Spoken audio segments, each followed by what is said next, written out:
Good morning, Montreal, and welcome back. We are joined in studio today by Karim Boulos to talk all about the very interesting couple of weeks we've had at City Hall. The latest information coming out of the Auditor General's report talking about the fact that there is collusion, possible collusion, and bid rigging when it comes to waste management, when it comes to snow removal.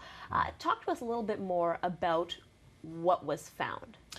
The problem with the report is that it says there's a potential for collusion, meaning the way the system is structured, the way the employees oversee the bids, and the way they interact with the bidders or the entrepreneurs who bid leaves room for interpretation of bids. So we're not necessarily getting the best price for the services that are being rendered. At this point, it's not very clear exactly what the problem is, because to prevent two companies from colluding and deciding you get the contract this time, I'll get it next time, is going to be very hard to do. What we can do is intervene on the civil servant side. You know, what the conditions are, what the rules are, set the RFP, the request for proposal, in such a way that companies would have a hard time meeting up exactly. You know, no two companies are exactly alike. Right. So there's no way to allow two companies to bid in the exact same manner. It's incredible that the Auditor General was able to uncover this, though, to show that certain companies were getting the lion's share of contracts, and then taxpayers, possibly, are getting the short end of the stick. So do you think that this will actually result in changes? Are we actually going to be able to put a stop to this, the changes you just described? Well, I think those changes have to happen no matter what, because there needs to be more discipline and more rigor in the way the contracts are allocated. So that has to come regardless of collusion or not.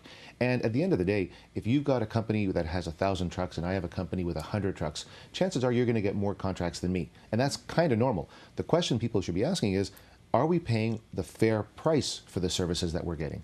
Are we comparing what we're getting to other municipalities in the province, for starters, at the very least around Montreal, province-wide, and then comparing to the national average? And if those numbers don't match up, well, that's where the government needs to intervene. Exactly. Of course, this also sparked partly that protest that we just showed on the news, fire in front of City Hall in various cities in Quebec.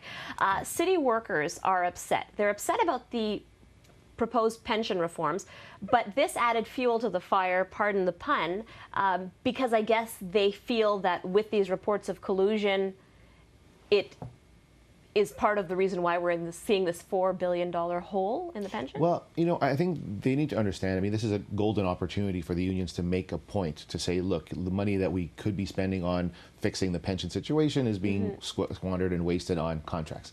These are two different budget lines. These are two different pots of money. These are two different realities that really shouldn't be mixed. You know, pensions, the problem with pensions is that we don't have double-digit interest rates anymore. You know, if times were good and pension funds were full of money, then we wouldn't be having this conversation at all. Right. So when times are good and the pension funds are full, we don't see anybody, you know, we don't see the unions giving the city back some money. Right. So when the times are tough, which is currently, you know, based on the economy and in the markets, we can't expect taxpayers then all of a sudden to say, oh, you're right, you know, you're entitled to have this pension, let us kick in extra money.